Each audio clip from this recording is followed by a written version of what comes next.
te toi whaatalo whātu I lau whaafonga angai le nei tae au, o si mai a lau whaafonga o ulua I tālau le nei māsina.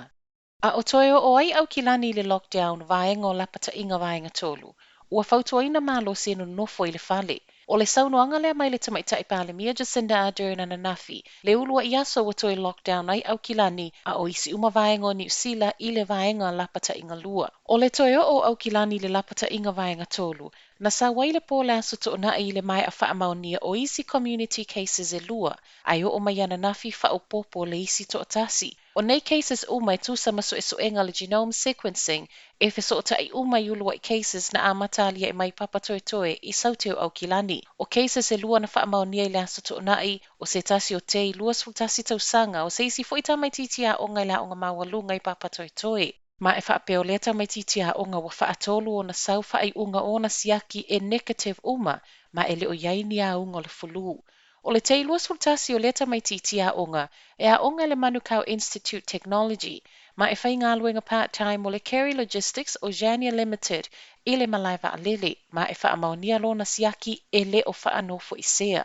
O le fo iwa whaamaunia ma le tina o lea ainga. Pei tai o le keisa na nafi o le lona 5 leo le ainga to ono, e whaamaunia o whaanofo I sea, na mua e whaamaunia le aso luas futolo o Februari. Ua whaaliai ma le lefia fio le pulenu o Aukilani Phil Koff, ona o se tasi community cases na whailo mai le aso to nai e le I whaanofo I se le taimi na amata whaalongo I na ia ungo le virusi.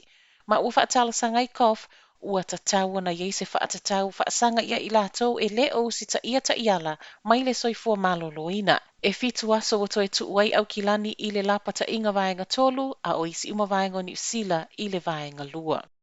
O le toʻatelo I latou na tau fia e leo ana nafi I tua oio au kilani, na o latou whaailoa o loo toi foʻi I a inga. O le ua toi whaia foʻi poloka leo I tua oio au kilani e siaki ai whewa inga, a o toi whaatapu la ai whewa inga mō tangata o mai totonu, ma ngai ese atu ma au kilani. O le sawal whaasilisilanga le tamaitai pāle mia I le asa to nai, na ia whaamanino ai o loo mawhaio na toi foʻi I latou o loo I au kilani o latou a inga.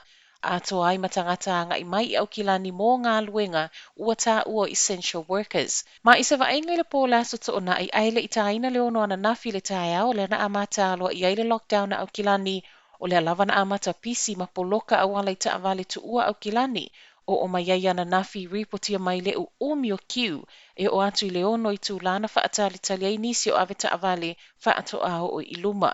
E se mai poloka o ta avale o ese atu ma au kilani, o lea foʻi na ripotia mai le Herald ana pō, na whaapea foʻi le anga I mai totonu au kilani, ma ua whaaliai e nisi o molimau a aveta avale na a fia il poloka le lefia fia ma le whaate ia ona ele I mawhauwhauina, o le a poloka ai ma le toe foʻi mai totonu au kilani. Na amata mai poloka leo leo I tua oio au kilani I nai minute te alu na whaato a uma le whaasilisilanga na sau I le pō le aso to nai.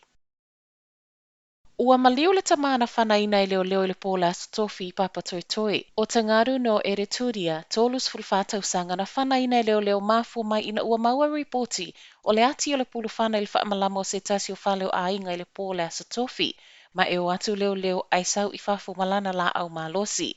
O turia I aia a fiangolo na mawhauwhau po le mental health, na ti poti mai au se talia I lalo le vaenga 5 o tasi, po I lato nei ua se ia visa ona o fesota inga masoli ngātu la fono.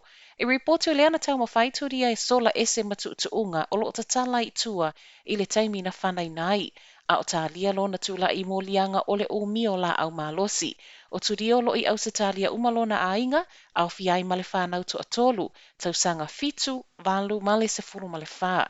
O lo iei fuafuanga I ave I au se talia lo na tino maliu mo ona toi sauninga. Ua whaatonuina tangata kiwi uma e wha o ngā whautuanga mai le soifua maloloina, ai le o tala salalau I lunga le Facebook. O le tali mai lea le whaatonu silio le soifua maloloina Dr. Ashley Bloomfield, whaatatau I whaasilasilanga na tu I lunga le Facebook e le tasi ta ita il patia Maori, rawiri Waititi. O le taona na whina whaasilasilaya Waititi, e tatau I tangata uma na oi le kone seti a le 660 I Hamiltone, whaapele fusu anga na whai le vau pāka ma whai le Spark Arena, o na whaanofo e sea I o lātou whale. O se post nanu numi ai le toʻatele ma whaapopole I nai, e le ngata mo i lātou i aukilani, ai whaapea nisi e no nofo i whafo atu aukilani. Ai ripoti al COVID mai a Bloomfield I la waulia na nafi, whaamanino ai, o le nofo I le whale ma whaanofo e se ai, e mō na o I lātou sai nofoanga o tā ua, o places of interest, po o nofoanga nei na sia pēna ngā lulu I lātou, ua mai a whaamau nia siaki o COVID, ma e whaato a ngā I mō siaki, pe a whai o whaalongo I nā unga o COVID. O le ua toi suia whaupunga o le poster Waititi I lunga o le Facebook. Tala muli muli o le nei tae au, ua whaatonu ina umapase se tau nui le atu kuki mai ni usila e whaanofo e sea I le vaiaso a toa le nei. O le whaatonunga le ana sawana nafi ina ua toi lockdown ai au kilani. Lua se lau se fulu maleiva I lātou tau nui le atu kuki, whai ngā malango le aso lua ma le aso whareile o le vaiaso tāluai, ma e whaapeo I lātou umana tau nui le aso lua o le ua mai a siaki o COVID na whai le aso to nai ma e negative uma. O le whainga malango la so whareile le vai aso tālu wai o lo tālia nei whai ungo lātou siaki na whaato a whaia lea I le aso ana nafi. Ai I se wainga ana nafi le malai waalele au kilani mō whewa inga la vai e totono ni usila na matua I o miki o tangata whe malanga ai o na o screening po o siaki whaopopo ale malai waalele na whaia mo le mauti noa e na o pāsese e ulu whale I totono le nofuanga o lo o siaki ai pepa malanga. Tala nalo Radio Samoa mo le nei tae au, manuia le amtanga o le nei vai aso.